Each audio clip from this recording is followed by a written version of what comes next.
विदर्भातल्या सर्व युवक आणि युवतींनी ज्यांना मुंबईमध्ये यायचंय हे सरकार आणा, मी परवडणाऱ्या किमतीत तुम्हाला घर देतो, तुम्ही मुंबईमध्ये येऊन स्वतःचं हक्काचं घर घ्या आणि मुंबईमध्ये स्थायिक व्हा.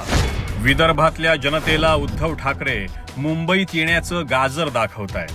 विदर्भातल्या जनतेला उद्धव ठाकरे विस्थापित करू पाहताय. या विदर्भातल्या तरुणांच्या हाताला काम देण्याऐवजी त्यांना घर सोडा असं उद्धव ठाकरे ऐटीत सांगतायत.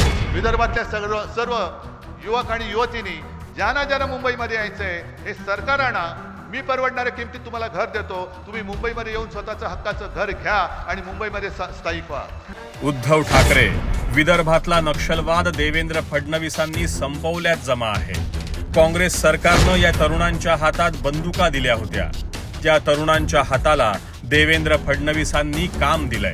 आता विदर्भातला नक्षलवाद संपल्यावर या विदर्भातल्या तरुणांना मोठ्या शहरात आणून अर्बन नक्सलींच्या हवाली करण्याचा यांचा डाव आहे असा संशय आम्हाला येतोय.